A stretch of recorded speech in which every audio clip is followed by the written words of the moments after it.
नमस्कार। आज का ये एपिसोड बहुत ही खास होने वाला है क्योंकि आज हमारे साथ है मुंबई और हरियाणवी इंडस्ट्री के बहुत ही बेहतरीन डीओपी और उतने ही अच्छे इंसान राजेश हंस सर। सर स्वागत है आपका। नमस्कार मुकेश जी। सर मैं चाहूँगा कि आप अपने बारे में, आपकी जो जर्नी है, कहाँ से आपने शुरू किया था, मुंबई कैसे पहुँचे घरोंडा से, आप खुद ही बताएं सर। ये तो बहुत लंबी कहानी है। जी हुआ क्या कि बचपन में मैं एक्चुअल में बरसत गांव है घरौंडा के पास। जी वहाँ मैं मेरा जन्म हुआ था और मैट्रिक क्लास वहाँ से की। इसके बाद फिर मैं 12th किया मैंने राईपुरा स्कूल्स की। उन दिनों में मेरे को शौक होता था फोटोग्राफी का बहुत ज़्यादा। बचपन से ही अंदर से मतलब एक कीड़ा था कि मेरे को बेस्ट फोटोग्राफर बनना है, लेकिन कोई दिशा नहीं मिली कहीं भी। जी और फिर मैंने क्या किया कि एक वेडिंग फोटोग्राफर थे, उनको गुरु बना लिया, क्योंकि असली असली जो चाहत थी वो कैमरे तक पहुंचने की थी। जी तो वेडिंग शूट होते थे, 100 रुपीज़ मिलता था एक नाइट का। सारी रात तार पकड़ता था उनके साथ और लाइट पकड़ता था मैं। 100 और रुपये। 100 रुपये मिलते थे पूरी रात जागने के। और फिर सुबह जब 4-5 बजे जब बॉस जब थक जाता था ना, तब वो घंटा 2 घंटे के लिए कैमरा हमारे हाथ में दे देता था। तो जब वो 1 घंटे के लिए कैमरा जब मेरे हाथ में आता था ना, मुझे ऐसा लगता था जैसे मेरी लॉटरी लगी है। तो मेरे हाथ में एक इक्विपमेंट आ गया जिसको मैं अच्छे से देख सकूं, अच्छे से मैं उसमें इधर देखना उधर देखना, ऐसे देखना वैसे पकड़ के देखना, मतलब शौक था। जी जी वीडियो कैमरा उस टाइम सुपर VHS टेप वाले कैमरे होते थे। VHS। बैटरी अलग होती थी, कैमरा अलग होता था। जी तो जी वो जी जी फिर कुछ दिनों बाद मतलब कि जैसे वेडिंग में रात के नाइट में जैसे अब फेरे होते थे, तो उस टाइम पे बॉस कैमरा मेरे को पकड़ा देता था। तो बड़े अच्छे से मैंने, जब मैं वहाँ शूटिंग करता था तो उसमें मेरी कहीं ना कहीं जो शूटिंग के अंदर फिल्मी टच होता था। फिल्मी टच इन द सेंस कि मैं जैसे ब्राइड है उसके फादर के अच्छे अच्छे इमोशंस कैप्चर करने, जी मदर कहीं रो रही है तो अलग से उसका क्लोज लेना। तो इस टाइप से मैं अच्छे अच्छे शॉट्स लेता था जो कि स्टोरी से रिलेटेड होते थे। मुझे पता नहीं था ये, लेकिन जी अनजाने में होता था। अंदर से कहीं ना कहीं लगता था कि यार ये अच्छा लग रहा है, ये मोमेंट अच्छा लग रहा है। तो वो मैं कैप्चर करता था। जब वो फिल्म एडिट पे जानी, जब उसके सॉन्ग एडिट होने फाइनल जब रहना, तो उस्ताद जी बोले यार कमाल कर दिया तुमने तो। लेकिन मेरी जर्नी वहीं तक नहीं थी। मेरा असली मेरा जो था सिस्टम, जी मुझे एक बॉलीवुड में मेरे को जाना था बचपन से ही। लेकिन उन दिनों कोई साधन नहीं होते थे, और किसी ने मेरे को बोला कि पूना इंस्टीट्यूट है, जी वहाँ आप जाओ और वहाँ से आप ट्रेनिंग ले लो। ये बातें हैं जी सन, मैं अंदाजा लगाऊं तो 94 की। 94 की। 94 में तो उस समय 92 में मैंने मैट्रिक की। जी 94 में मैं 12th के मैंने एग्जाम ही नहीं दिए थे। जी 11th में ही निकल गया था मैं। जी 11th कर ली थी, 12th में था मैं, लेकिन एग्जाम नहीं दे पाया था, जी क्योंकि आर्थिक स्थिति इतनी गड़बड़ थी कि बड़ी मुश्किल था मामला। और उधर से मेरे सपने बड़े बड़े, मैं पूना जाऊं इंस्टीट्यूट में जाऊं, कैसे जाता। कोई सपोर्ट नहीं थी कोई किसी तरह की जी भाई, और ना ही कोई रास्ता दिखाने वाला था। फिर क्या हुआ कि उस दौरान फिर मैं वेडिंग इंडस्ट्री में कूद गया। इसी में ही मैंने 8-10 साल काम किया, और इसमें भी सुपर हिट हो गए हम। मतलब अच्छी खासी मनी कमाने लग गया। जी मतलब उस जमाने में 60-70 हज़ार पर मंथ छोड़ता नहीं था मैं। बहुत बड़ी बात होती थी उस समय तो, हाँ, 90 के दशक में। 60,000-70,000 रुपये महीने के उड़ा देता था मैं। और 3-4 मेरे साथ और दोस्त भी लग गए, और भी लोग, मेरे पूरा ग्रुप बन गया, टीम बन गई। जी फिर मैंने अपने पास एम्प्लॉय भी रख लिए। मैंने 3-3 वीडियो एडिटिंग टेबल लगा दी। लेकिन वो सारा मामला था वेडिंग का। फिल्मी फिल्मी कीड़ा अभी भी नहीं मरा। कहा तो मैं जाना तो जाता था कहीं जी और किस्मत लेके जा रही है कहीं और। ऐसी स्थिति में शादी का टाइम भी आ गया भाई, 25-26 साल उम्र होगी। घर वाले बोलते शादी करो, वो भी होगी। लेकिन कीड़ा अभी भी जिंदा अंदर। शादी हो गई, शादी होने के बाद फिर जब मेरे पास अच्छा खासा बैकअप हो गया, मेरे पास था कि मेरे पास आज 5-7 लाख रुपए अपने हैं, फिर सोचा यार अब जाना चाहिए। इस दौरान एक बीच में और भी घटना है मेरे साथ कि मैं 2008 सन में मधुबन फिल्म एकेडमी में मैंने जॉब की। जी। वहाँ पर मैं पूरी पुलिस फोर्स को, इनकी जो ट्रेनिज होते थे उनको मैं फोटोग्राफी सिखाता था और एडोब फोटोशॉप सॉफ्टवेयर सिखाता था मैं। जी। उसमें मेरी मास्टरी थी अच्छी, तो टेक्निकली स्ट्रॉन्ग था ही। वहाँ भी ना मुझे फिर भी फील होता था कि यार मैं एक सर्टिफाइड कैमरामैन नहीं हूँ। भाई गुरु चेले वाला काम हुआ ना, एक व्यक्ति होता है कि इंस्टीट्यूट से पास आउट होता है, जी। एक होता है कि ऐसे उस्ताद चेले वाला, ट्रक ड्राइवर के पीछे ट्रक ड्राइवर, ट्रक ड्राइवर के पीछे ट्रक ड्राइवर, है ना। जी जी। तो वो मेरे को मन में आता था कि यार नहीं यार, लेवल नहीं बन रहा, लाइफ में लेवल नहीं बन रहा, वो अंदर से अंदर खाए जा रहा है मेरे को। फिर मैंने, इस बीच में कुछ पूछना चाह रहे हैं आप? नहीं, आप कंटिन्यू। बिल्कुल बिल्कुल। हाँ, फिर जी 2008 सन में मैंने जब जॉब करी यहाँ, तो नेट पे मैंने देखा कि सिनेमेटोग्राफी के कोर्स कहाँ कहाँ है। फिर मुझे पता चला कि बॉम्बे में एक तो एशियन एकेडमी है यहाँ पे दिल्ली में, जी। तो वहाँ भी गया था मैं। वहाँ गया तो मैं वहाँ जब गया तो मुझे कुछ समझ नहीं आया वहाँ, क्योंकि उनका जो ट्रेनिंग देते थे PD 150 PD 170 कैमरे होते थे सोनी के, वो तो मेरे पास खुद के 3 थे। जी। तो मैंने कहा इन पे क्या ट्रेनिंग हुआ मैं, असल में जो चीज़ सीखनी थी वो वहाँ मुझे वो भी वहाँ भी नज़र नहीं आई। जी। फिर मैंने फ़ोन जी इंस्टीट्यूट का मैंने नाम सुना और पुणे का नाम सुना। जी। पुणे मैंने फ़ोन लगाया और वहाँ से पता चला कि पूरे देश भर से वहाँ तो 20-25 लोग ही जाते हैं। बहुत बड़ा मतलब सिफारिश चाहिए वहाँ। जी जी जी। वहाँ एडमिशन मिलना मुश्किल है। जी। और कुछ फिर मैं ओवर एजड भी था। एक स्टूडेंट लाइफ होती है 15-16 साल की, 18 साल की। मैं तो 30 साल की आयु में एकेडमी से ढूंढ रहा हूँ, 32 साल की आयु में। जी जी। शादी भी हो गई, बच्चा भी हो गया, 5 साल का मेरा बेटा था, और उसके बावजूद भी फिर जी मुझे यहाँ पर बॉम्बे में जी इंस्टीट्यूट में मैंने फ़ोन किया तो मैंने कहा जी आपके जो मेरे को सिखाएंगे ना, मेरी उनसे बात कराइए। तो बोले कि हमारे यहाँ नदीम खान जी हैं, बहुत बड़े सिनेमेटोग्राफर हैं, उनका नाम बहुत बड़ा नाम था, उन्होंने की। तो मैंने बहुत सारी फीचर फिल्में देखी। जी। हाँ जी। तो मैं कहा यार इतना बड़ा आदमी के साथ अगर सीखने का मौका मिलेगा तो ये छोड़ना नहीं चाहिए। बिल्कुल, बड़ी बात है सर। हाँ जी, मैं कहा ये छोड़ना नहीं चाहिए। तो मैंने फ़ोन लगाया उनको, बोले कि आपका ना 12th का सर्टिफिकेट भेज दो। मैं कहा मैं तो 12th पास नहीं हूँ। कहते नहीं फिर आपको एडमिशन नहीं मिलेगा, हमारे यहाँ कंपलसरी है भाई 12th पास स्टूडेंट होना ही चाहिए। जी। तो जी मैंने क्या किया, मैंने 12th के एग्ज़ाम दिए और इन बिटवीन मैं बॉम्बे में चला गया अपना एकोमोडेशन के लिए, फ्लैट व्लैट देखा, जगह देखी, सारी तैयारियां मेरी चालू हो गई। बॉम्बे में बैठा हूँ मैं और मेरे पास फ़ोन आया घर से मेरी वाइफ का, आपका तो परसों पेपर है, ये डेट शीट आई हुई है घर। मैं कहा वो तेरेगी। वहीं से फ्लाइट पकड़ी, वापस आया घरौंडा, आते ही पेपर देखे, जी। देने चला गया बिना पढ़े। 66% मार्क्स आए मेरे, बिना किसी की हेल्प के और बिना किसी नकल के। तो बढ़िया बात है सर। क्योंकि मैं 10th में तो टॉपर था ना मैं। जी। ये भी मजे की बात है कि मेरा फर्स्ट से लेके 10th तक मेरे से ऊपर कभी नंबर ही नहीं आए किसी के, ऑलवेज फर्स्ट, हमेशा स्कॉलरशिप। कभी स्कूल में एक पैसा भी फीस नहीं दी, गवर्नमेंट अपने आप स्कॉलरशिप में एडजस्ट करे, बल्कि और मेरे को मिलते थे, मैं फ्री में पढ़ा हूँ बिल्कुल। तो जी 12th का सर्टिफिकेट भी आ गया, चले गए मुंबई, घर लिया वहाँ पे किराए पे और एकेडमी ज्वाइन कर ली।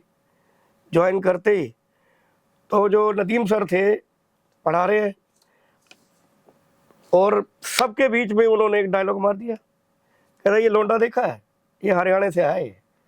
ये बोलता था कि पहले मेरे को उस गुरु से बात कराओ जो मेरे को पढ़ाएगा। तो उन्होंने ये कहा कि इसके पीछे लॉजिक क्या है।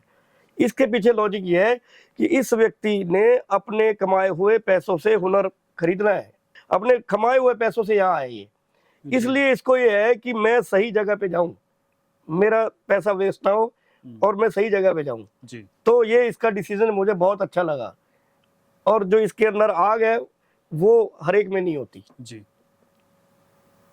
तो अपना गुरु जो है आप नदीम सर को ही मानते हैं? देखिए नहीं, अभी कहाँ खत्म हुई बात। जी एडमिशन हुआ तो नदीम सर थे, एक दो क्लासेस उनसे ली, उसके बाद उनकी एक पिक्चर आ गई पंजाबी, वो 6 महीने के लिए चले गए। अब मेरा तो एडमिशन हो चुका है, मेरे को कौन पढ़ाएगा? तो उनकी जगह पे फिर मुझे जो पढ़ाया वो मिस्टर अजय टंडन जी ने पढ़ाया।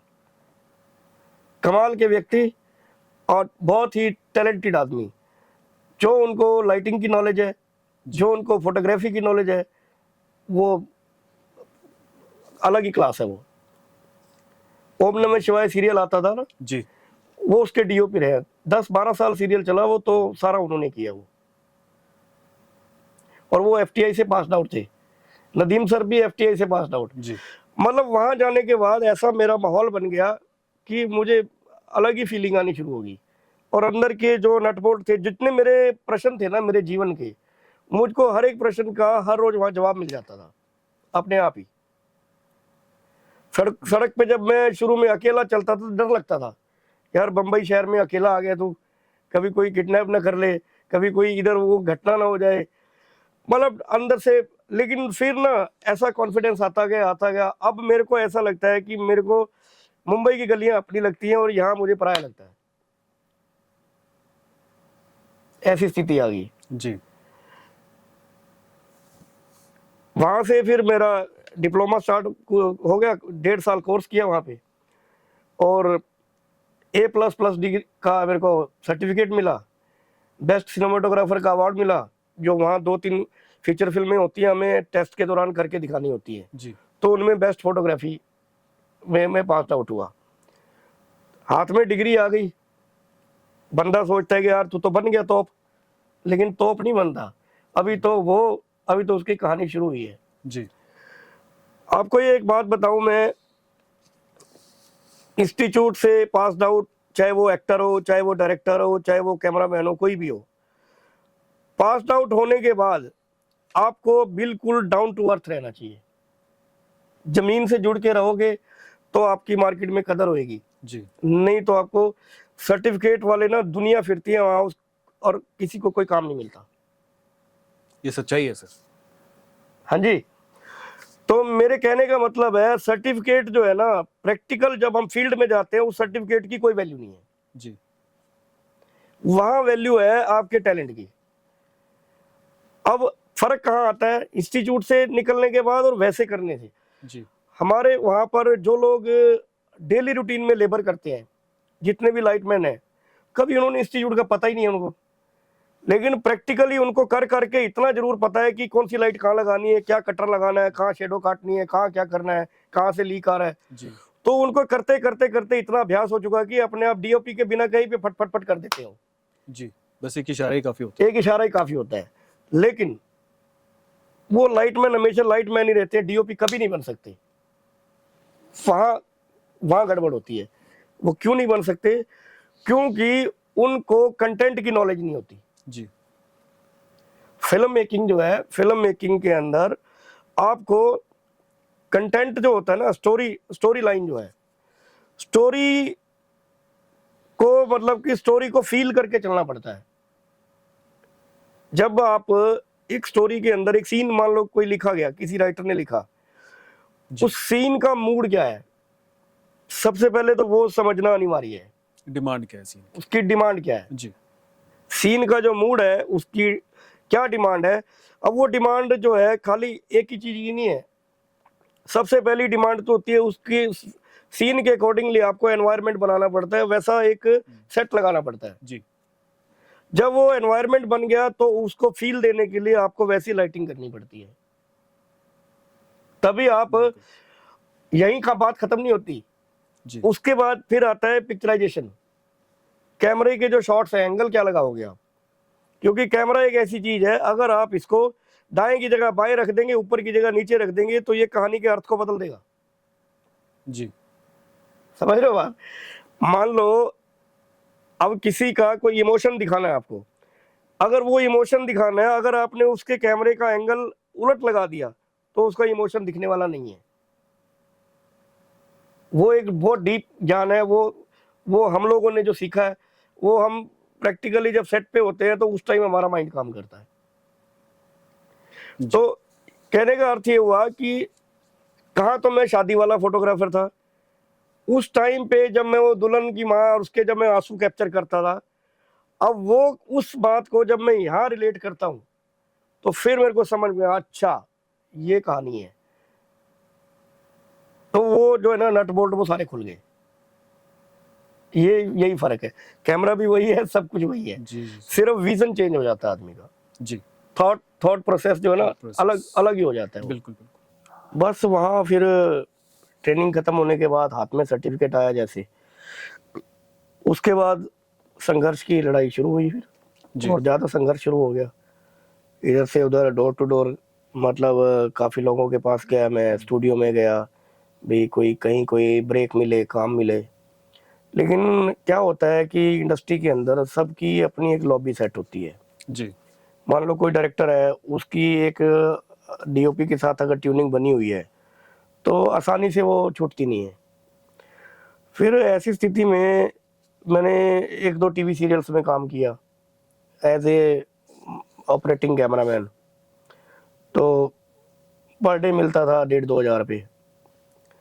लेकिन उसमें क्या था, वो टैलेंट वाला काम नहीं था वो, मतलब सुबह शाम एक ही सेट पे हो, वही वहीं आप छापा खाना होता है ना प्रिंटिंग प्रेस जैसे, जी जी जी, वो वही चीज़ थी वो। सुबह सुबह जल्दी उठो, 5 बजे उठो, सेट पे पहुंचो रात के 11 बजे, मतलब मशीन की तरह बन गया मैं। मैम नया कुछ करने को नहीं था। नया तो था, मतलब काम, मतलब वो नया इन द सेंस कि जैसे फीचर फिल्म में और टीवी सीरियल में बहुत फर्क होता है। टीवी सीरियल तो यही है कि आपका एक सेट लगा हुआ है, उसके अंदर हर रोज एक ही कहानी घूम रही है। जी जैसे कि तारक मेहता का उल्टा चश्मा, एक ही सोसाइटी है, एक ही घर है, उसी लाइटिंग में सेम सेम सेट पे आप हर रोज शूट कर रहे हो तो पक जाता है आदमी, कुछ नया नहीं हो रहा। समझ रहे हो बात? तो मैं इस दौरान क्या था कि मैंने वास्तव पिक्चर देखी थी संजय दत्त की। जी ये फिल्म जब मैं शायद मैट्रिक में था तब आई थी ये। उसकी जो फोटोग्राफी थी कमाल की थी वो, और उस टाइम संजय दत्त की सुपर हिट फिल्में होती थी और मैं बहुत देखता था वो। तो उन दिनों में मैं ना, मतलब कि मेरी आदत थी कि इसका कैमरामैन कौन, डायरेक्टर कौन, मैं सबके नाम पढ़ता था, पूरी कास्ट जो होती है। जी जी, तो उसके जो डीओपी थे विजय कुमार अरोड़ा जी थे।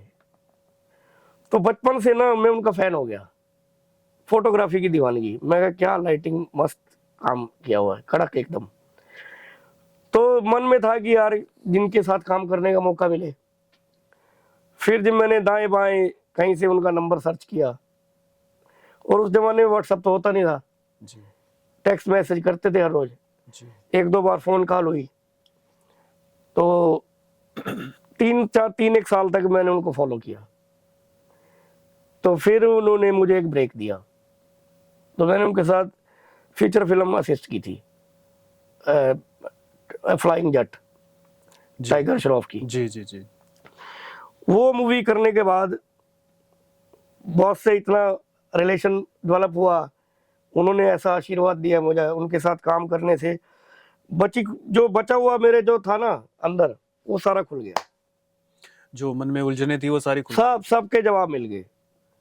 क्योंकि जब एक बड़े सेट पे काम कर लिया 300 लोगों के क्रू के अंदर, 200-250 लाइटमैन नीचे है, और वहाँ एक बड़े सेटअप पे जब काम कर लिया, एक्शन सीक्वेंस कर लिया, लव सीन भी कर लिए, रोमांटिक शॉट भी हो गए, मतलब मारा मारी, ये हर चीज यानी कि, और वीएफएक्स का काम उसमें बहुत ज्यादा था, वो जो टेक्निक्स थी वो भी पता चल गई। मतलब असली ट्रेनिंग तो मेरी इंस्टीट्यूट में तो कुछ भी नहीं हुआ, असली ट्रेनिंग तो मेरी फील्ड में जाके हुई। फील्ड में जाके।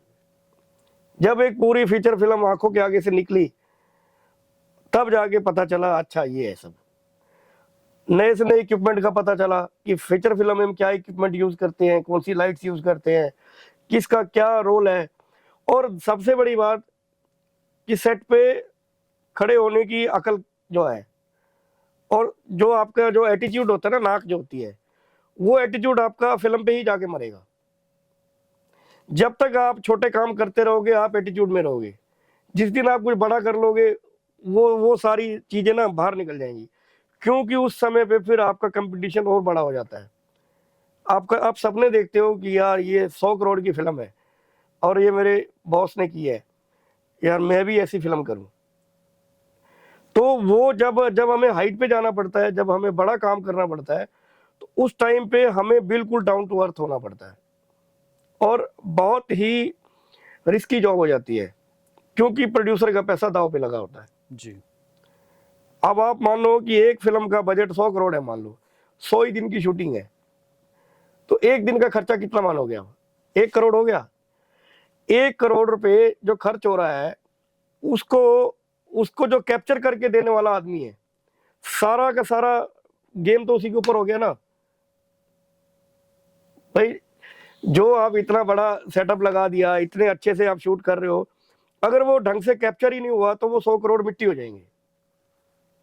इसलिए बड़े से बड़ा जो डायरेक्टर है, बड़े से बड़ा जो प्रोड्यूसर है, वो फिर ऐसा रिस्क कभी नहीं लेंगे, और लेना भी नहीं चाहिए। बिल्कुल सही बात है सर। बहुत सारी पूंजी, बहुत सारी मेहनत, हाँ, सपने दांव पर लगे हुए। लगे होते हैं। तो सर बम्बई, मोस्टली में तो चलिए, मुंबई से जब आप वापस आए हरियाणा में, हाँ, तो तब यहाँ पे आपने कौन कौन से प्रोजेक्ट्स किए? वैसे तो मैं मुंबई से हरियाणा आना ही नहीं चाहता था। जी। जीवन में एक ऐसा ट्विस्ट आया मेरे, जिससे मेरे को रिवर्स होना पड़ा। 2016 में मुझे, 17 की बात होगी, 16 में ये फ्लाइंग जेट रिलीज हुई थी, 17 की बात है शायद। तो मैं एक और शूट पे था, मुझे डेंगू हो गया, वहाँ बुखार हो गया तगड़े वाला। मड आइलैंड में शूटिंग चल रही थी एक, जी जी। तो मच्छर काट गए और हालत खराब हो गई। जब मैं यहाँ घर वापस आया तो ऐसी स्थिति थी कि कवरेज करना भी मुश्किल था। घर वाले सब डर गए, पत्नी डर गई, माँ डर गई, भाई डर गया। ये बोले कि हम तेरे को वापस नहीं जाने देते, तूने जो कुछ करना है यहीं कर। और वो अपनी जगह सही थे। फिर मैंने यहाँ ट्रीटमेंट हुआ करनाल में, तो ब्लड दिया मेरे को, मेरे भांजे के का फ्रेंड है गुरशरण, उसने अपना ब्लड दिया मुझे, और मेरा फिर से मतलब मेरे को जीवन दान मिला। 1 साल लग गया मेरे को कवरेज होने में, लेकिन उसके बाद साइड इफेक्ट ऐसा आ गया कि मेरे हिप जॉइंट खराब हो गए दोनों। आज की डेट में मुझे वास्कुलर नेक्रोसिस की बीमारी है ये, जिसमें हिप जॉइंट दोनों खराब हो जाते हैं आपके, उनकी उसमें मोशन में गड़बड़ हो जाती है, तो इसकी सर्जरी होती है। तो मैंने अभी तक सर्जरी कराई नहीं है, अवॉइड मार रहा हूँ कि चलो जब तक चल रहा है नेचुरल चलने दो। तो कुछ तो इस बीमारी की वजह से भी मेरा हौसला थोड़ा टूट गया, क्योंकि जिस स्पीड से मैं वहां भाग भाग के काम करता था, आज उस स्पीड से मैं भाग नहीं सकता। थोड़ी सी बॉडी के अंदर 25-30% डिसेबिलिटी आ चुकी है। यहाँ आया, यहाँ फिर यहाँ खुद की ये जगह ली, यहाँ पे यहाँ छोटा सा सेटअप लगाया। चलो जो काम सीखा हुआ है, जो विद्या है हमारे पास, वो वेस्ट तो नहीं जाती, कहीं ना कहीं तो यूज हो जाती है। बिल्कुल सर। आप कोई, आपके पास कोई ज्ञान है, वो आपको जीवन भर काम आने वाला है, आखिरी सांस तक। तो नॉलेज तो कभी खराब नहीं जाती। बस फिर हरियाणा में आने के बाद विजेंद्र सोनी मेरा फ्रेंड है, वो बोला कि आप यहाँ कुछ करो, फिल्में करो, कुछ बूस्ट अप किया उसने मुझे। तो उसके साथ 4-5 प्रोजेक्ट किए मैंने, और वो अपने आप में हिट है, हरियाणा में तो हिट है। जी। मतलब कई कई मिलियन व्यूज है उनकी जो फिल्में मैंने की हैं। कौन कौन सी फिल्में थी सर वो? एक तो थी इसकी गीता फिल्म थी एक, जी। इसमें कविता जोशी एक्ट्रेस थी। वुमेन पे, वुमेन ओरिएंटेड फिल्म थी वो, मतलब उसका कंटेंट बहुत अच्छा था, तो वो काफ़ी हिट गई है। यूट्यूब पे ही चली है, कोई ओटीटी प्लेटफॉर्म पे नहीं, जी। उसके पर्सनल चैनल पे थी, लेकिन काफ़ी इनकम हुई उसकी। इसके बाद फिर ये अपना विक्की काजला जी है, उनके साथ एक मूवी करी। और फिर एक वो अपना विवेक राघव है, एक्टर है हरियाणा की, जी। उनके साथ भी एक मूवी करी है।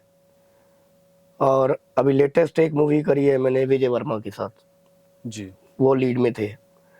तो वो बहुत ही अच्छी फिल्म बनी है। मतलब आपको लगता है कि देखने के बाद लगेगा कि यार वाकई हरियाणा में भी ऐसे काम हो रहा है, क्लास काम हुआ है वो। नहीं, बिल्कुल। सर, आपने बॉलीवुड में भी काम किया है, मुंबई में काम किया है, हम्म। और हरियाणा में भी हरियाणवी फिल्में प्रोजेक्ट्स आपने किए हैं। जी। तो दोनों में क्या जो मुख्य अंतर है वो क्या है? वो जमीन आसमान का अंतर है। हरियाणा कभी बॉम्बे नहीं बन सकता, सपना भी नहीं ले सकता है दूर दूर तक। उसके पीछे एक वजह है। जी। जो लोग मुंबई रिटर्न है या जिन्होंने मुंबई में स्ट्रगल किया है, अगर वो हरियाणा से बिलोंग करते हैं, वो हरियाणवी हैं, या हरियाणवी इन द सेंस कि ये हरियाणा के रहने वाले हैं, जी। किसी भी विलेज के या किसी भी मतलब कि जिले के। जिस व्यक्ति ने बॉम्बे जैसे शहर में स्ट्रगल की हुई है, उसको तो इस हमारी फिल्म लाइन का, हमारी इस इंडस्ट्री का की अहमियत का पता है। लेकिन जिसने मुंबई नहीं देखी है, वो गड़बड़ मारेगा। मतलब असली संघर्ष देखा ही नहीं जिसने। जिसने नहीं देखा है, जी। उसको हमारी इस फिल्म इंडस्ट्री की वैल्यू का पता नहीं है। जैसे कि हम लोग जब शूट पे होते हैं, तो हम काम करते करते हमारा मान लो सीन कंप्लीट नहीं हुआ, जी। 8 बजे के बजाय 11 भी बज सकते हैं, 10 भी बज सकते हैं। कई बार ऐसी सिचुएशन होती है, डायरेक्टर इतना स्ट्रेस में होता है कि उसको उसी दिन वो काम निपटाना होता है, नेक्स्ट डे पे छोड़ ही नहीं सकते। क्योंकि नेक्स्ट डे पे छोड़ने का मतलब लाखों करोड़ों रुपए का बजट हिल जाता है। जो सेट मंगाया हुआ है, जो टीम खड़ी है, जो सेटअप लगा हुआ है, अगर उसको हम कल पे डालते हैं तो समझो कल का मतलब चाहे 2 घंटे के लिए हमें वो यूज करनी पड़े चीज, जी। लेकिन हमें हमें बजट में उसी टाइम प्रोड्यूसर का बहुत बड़ा नुकसान हो जाता है।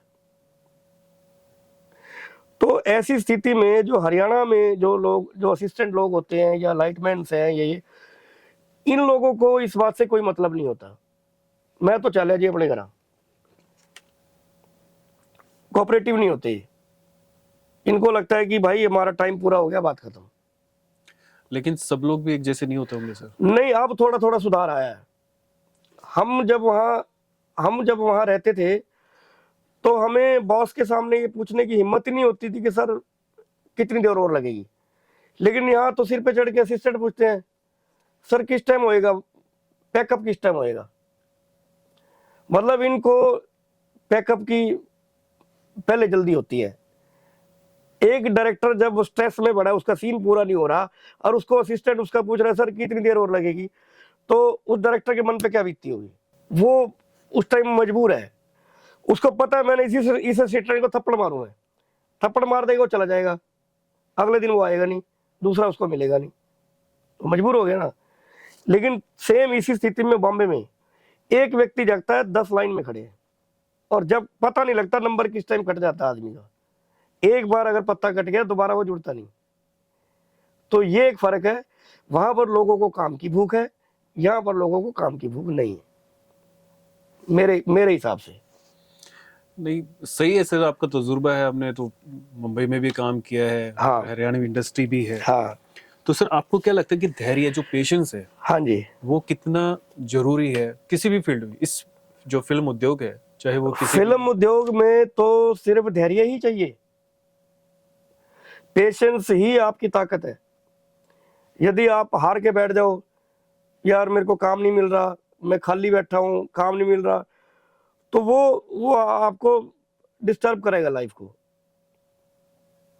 मतलब स्ट्रेस में चला जाता है आदमी। जी। तो धैर्य धैर्य रखिए, लेकिन धैर्य रखने के साथ साथ आपको कर्म तो करना ही पड़ेगा। आप बिल्कुल चुप होकर नहीं बैठ सकते, आपको अपने उसमें काम में एक्टिव रहना पड़ेगा। अच्छे अच्छे जो फिल्म मेकर्स हैं, उनके साथ संबंध रखने पड़ेंगे, रिलेशनशिप में रहना चाहिए, ताकि क्या पता कब किसको आपकी जरूरत पड़ जाए। बिल्कुल। आपको 24 घंटे जो है ना, मतलब कि चड्डी पहन के तैयार रहना है, कब किसका कॉल आ जाए उसी टाइम यस अभी आया, यानी कि यस मैन की जॉब है। ये मेन बात है। सर आपने भी ट्रेनिंग ली है, हाँ जी। तो किसी भी नए कलाकार के लिए हाँ, ट्रेनिंग की इम्पोर्टेंस क्या है? क्या ज़रूरी है, ट्रेनिंग लेनी चाहिए? ट्रेनिंग ट्रेनिंग का मतलब ये है कि जब आप कोई भी स्किल सीख रहे हो, कोई भी काम सीख रहे हो जब, तो उससे आपको उसकी जो बारीकियां हैं वो तो ट्रेनिंग के दौरान ही पता चलेंगी। फर्क ये रहता है कि जब आप फील्ड में काम करते हो तो आपको कोई नहीं सिखाता, आपको खुद कॉपी पेस्ट करना पड़ता है, लोगों को देख देख के आप एक्सपीरियंस अपना करते हो, है ना। मान लो आप एक्टर हो, आप क्या करोगे, राजकुमार जी की एक्टिंग देख लोगे, राज कपूर साहब की देख लोगे, दुनिया भर के एक्टर्स हैं, धर्मेंद्र जी हैं, सबकी आप एक्टिंग्स को देखोगे, फिर आप उनकी कॉपी करने की कोशिश करोगे। लेकिन आपका खुद का क्या है? खुद का आपका तब बनेगा जब आप उसकी जड़ तक पहुंचोगे। बिल्कुल सही बात है सर। खुद का भी एक वजूद होना चाहिए। यस। देखो, जीवन में इस धरती पे हर व्यक्ति की आवाज सेम नहीं हो सकती, जी, ना उसका बोलने का स्टाइल सेम हो सकता। मेरी और आपके आवाज में फर्क है, बोलने के स्टाइल में फर्क है। तो ये जो फर्क है, यही फर्क हमने जिंदा रखना है, ताकि उसी से ही तो हमारी आइडेंटिटी बनती है। जी, आप अपना स्टाइल बनाइए, ना कि किसी और का स्टाइल लीजिए, जो मेरा कहना है। अब अपना स्टाइल कब बनेगा, कैसे बनेगा? जो बड़े बड़े एक्टर्स हैं, इनमें शायद मेरे को पूरा ज्ञान नहीं है, हमारी जब क्लासेस लगी थी ना, तो थोड़ी देर में एक्टर की क्लास में भी बैठता था। जावेद खान साहब थे जो एक्टिंग सिखाते थे वहाँ। तो 9 रस होते हैं कोई, भाई इमोशंस अलग अलग हैं, जी, जैसे कि हंसना हो गया, रोना हो गया, ये तो 2-3 तो कॉमन है। जी, तो इस तरह 9 तरह के रस है, मुझे मालूम नहीं है पूरी तरह। जी, वो आपको समझने जरूरी है, और फिर उनको अपने जीवन में ढालना, उसको फील करके दिखाना, वो जरूरी है। फिर आप उस जो इमोशंस हैं, वो जो 9 रस है, उनको आपको जो स्क्रिप्ट मिलती है उसके अंदर जो डायलॉग्स होते हैं, उससे आपने रिलेट करना है कि मेरे इस डायलॉग में कौन सा रस है ये। जब आप वो परफेक्ट चीज आप दे दोगे तो आप बढ़िया एक्टर होगे। बड़ी अच्छी, बहुत अच्छी बात कही सर आपने। हाँ जी। बहुत अच्छी बात कही है, जो नए आर्टिस्ट हैं, हाँ ये बहुत कम आने वाली बात है। हाँ। और एक चीज और भी बताऊं मैं, एक्टिंग जो है बोलने से, होठ हिलाने से नहीं होती है, एक्टिंग आंखों से होती है। आपका जो आंखें है ना, 70% बातें तो आपकी आंखें कह देती है। आप जैसे आप बड़ी बड़ी फिल्में, बड़े बड़े एक्टर्स को देख लीजिए, आप दिलीप साहब की फिल्में देखो, बिग बी, बच्चन साहब की बच्चन फिल्में साहब हो देखो, गए, जी, तो उनमें क्या है, वो उनका चुप खड़े हो रहे हैं। जब मान लो किसी शॉट में वो चुप खड़े हैं ना, जैसे जब वो साइलेंट हो जाते हैं, तो उनके साइलेंट में भी उनकी एक्टिंग है, उसमें से भी उनकी आंखों से भी निकल के आ रही हैं चीजें।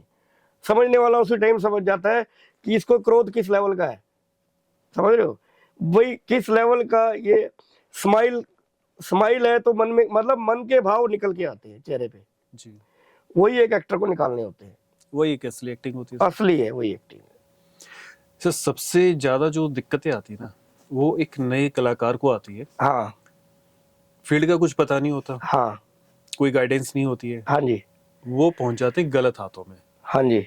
यानी कि मिसगाइड हो जाते हैं। हाँ जी। ठीक है, उनका ऐसे लोग हैं कि जैसे फ्रॉड लोग होते हैं कुछ आजकल, जैसे ट्रेंड चला हुआ है, हाँ हाँ भी ऐसे ऑडिशन दीजिए, आपको हाँ फिल्में मिलेंगी, आपको काम मिलेगा। हाँ। उनका पैसा और उनका समय, हाँ दोनों चीजें खराब होती है। बिल्कुल। तो उनका क्या सोल्यूशन है सर? उनको कैसे आप मतलब क्या गाइड सोल्यूशन कर क्या सोल्यूशन होगा? चोरी चोरी कैसे रुक सकती है? सपोज करो आप बैंकिंग में डालो, क्रेडिट कार्ड के चोर हैं जो ओटीपी ले लेते हैं, ये ले लेते हैं, वो तो फ्रॉड फ्रॉड तो फ्रॉड है। फ्रॉड तो फ्रॉड हाँ है। जी। फ्रॉड से बचने के लिए ये तो व्यक्ति को खुद को अवेयर होना पड़ता है। जी, खुद को अवेयर कैसा होना पड़ता है? जीवन में आप कभी भी शॉर्टकट नहीं मार सकते। जब आपको कहीं चीज आसानी से मिल रही है ना, जहां शॉर्टकट लग रहा है, तो उसी को भांप लेना चाहिए कि आपके साथ कोई ना कोई फ्रॉड होने वाला है। जब आपको कोई बोलता है ना, 10,000 दे मैं तेरे को रेमो डिसूजा से मिलाता हूँ, या 15,000 दे मैं तेरे को वहां ले चलता हूँ, तो आप वही समझ जाइए कि आपका कुछ भी नहीं होने वाला है, कुछ भी नहीं होने वाला, कुछ भी नहीं होने वाला, बिल्कुल सही बात है सर। और ना ही किसी को ऐसे पैसे देने चाहिए। मुझे याद है सर, जब मैं आज से 20-22 साल पहले दिल्ली जाता था, उस समय दूरदर्शन होता था, हाँ जी। तो मुझे भी ऐसे बहुत लोग मिलते थे। अरे मुकेश, एक काम कर, तू दे दे मुझे 5,000 रुपए और मैं तुझे एक्टर बना दूंगा। मैं 1 मिनट के लिए साइलेंट होता था। उसके बाद मेरा ये जवाब होता था कि भैया आप खुद क्यों नहीं बन जाते। वही बात है ना।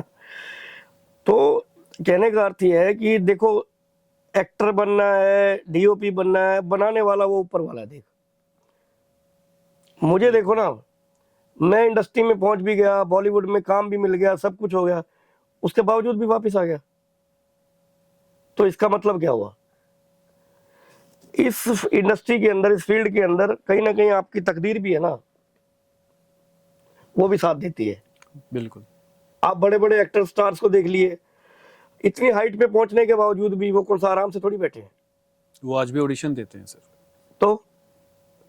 तो वही मेरे कहने का मतलब ये है कि हमें अगर इस फील्ड में रहना है तो हमें हमेशा इस फील्ड की पूजा करनी पड़ेगी, सम्मान करना चाहिए, पूजा Yes. करनी चाहिए। बिल्कुल सही बात है सर। सर आप अपना गुरु किन्हें मानते हैं? जो एजुकेशन ली थी इंस्टीट्यूट में, जी। देखो वो तो अजय टंडन जी है, उनकी जगह तो कोई नहीं ले सकता। उन्होंने पढ़ा लिखा के तैयार करके बाजार में भेज दिया मेरे को। फिर जो मेरी उंगली पकड़ी वो विजय अरोड़ा जी ने पकड़ी, तो वो भी गुरु से कम नहीं हुए। बिल्कुल जी। हाँ जी। तो मेरे हिसाब से तो दोनों ही गुरु हुए। उनकी रिस्पेक्ट अलग है, उनकी अलग है, लेकिन दोनों ही मेरे लिए तो सम्मान के योग्य हैं, और दोनों का ही मेरे ऊपर एहसान है। एक ने एजुकेशन दी, काम बताया, सिखाया, नियम बताए, और दूसरे गुरु ने मेरे को प्रैक्टिकल करवाया, पुशअप किया, फील्ड में उतारा। फील्ड में उतारा।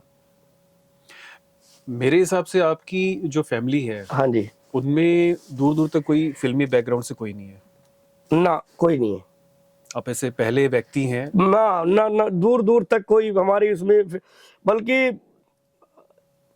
मैं अभी कैसे बोलूं कि जब मैं बॉम्बे होता था ना, तो मुझे ऑफर्स आते थे ससुराल वालों के या और इधर उधर से, क्या यार ये अपना टाइम खराब कर रहा है, कैमरा, फिल्म, ये वो, कुछ नहीं है इसमें, लोग बर्बाद हो जाते हैं, बॉम्बे जो भी गया वो बर्बाद होके आया है, पैसे खराब होते हैं, ये कोई आदमी है बच्चों को, बीवी को छोड़ के वहाँ भाग गया, अच्छा भला यहाँ काम था।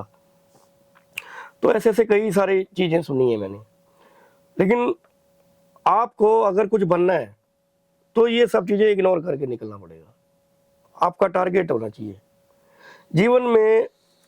जिस व्यक्ति का टारगेट ही नहीं है, जब तक आपका गोल नहीं है, आप कुछ नहीं बन सकते। सबसे पहले तो आप जीवन में अपना गोल डिसाइड करो कि आपको बनना क्या है। जब आप गोल डिसाइड कर लेते हैं तो आप वो बन जाते हो। ये नहीं है कि आप थोड़ा सा लेट हो सकता है भाई, आप 4 महीने की जगह 6 महीने में या 6 साल में, लेकिन चीज वो मिलेगी जरूर। मिलेगी जरूर। मुझे तो मिली है। बिल्कुल। जो हम सोचते हैं, जिस पर काम। आप देखो ना, मैं जब बॉम्बे में डिसाइड करके गया था कि मैंने विजय अरोड़ा जी के साथ ही काम करना है, मैंने और दूसरी ट्रेन पे चढ़ना ही नहीं।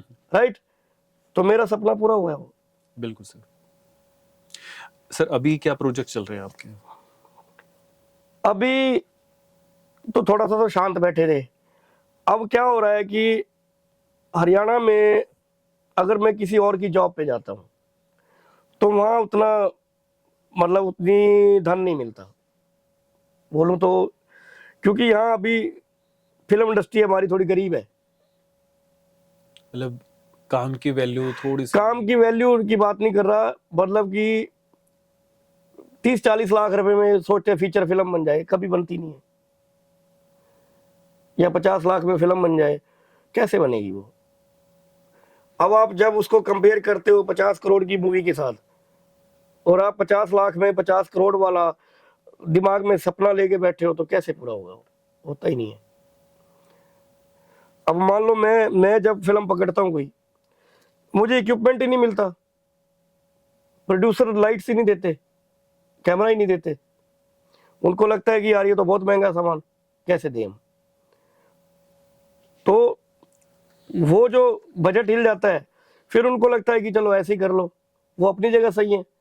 उनको लगता है कि 50 लाख लगा के डूब जाएंगे। थोड़ा सा जो मैं कहना क्या मतलब ये है कि हमारी जो इंडस्ट्री है ना, इसमें प्रोड्यूसर को फिल्म बनाने से पहले ये सोचना चाहिए कि उसको इस फिल्म को देखेंगे कितने लोग, मतलब उसकी क्लाइंटेज कितनी है। यदि आप ठेठ हरियाणवी चीज बना रहे हो, उसको तो वही देखेगा जिसको हरियाणवी समझ में आती हुई। हिंदी वाला तो नहीं देखेगा, पंजाबी वाला नहीं देखेगा, मराठी वाला भी नहीं देखेगा। तो ओरिजिनल बन की चीज रहेगी ना, कि जब एक ओरिजिनल मूवी है तो ओरिजिनल मूवी का जो उसका आउटपुट भी जो है वो बहुत थोड़ा होता है, उसमें कमाई नहीं होती। और जिस काम में कमाई नहीं होती तो प्रोड्यूसर का दिल टूट जाता है, वो अगली फिल्म बनाता ही नहीं, एक ही बनकर चुप हो जाता है।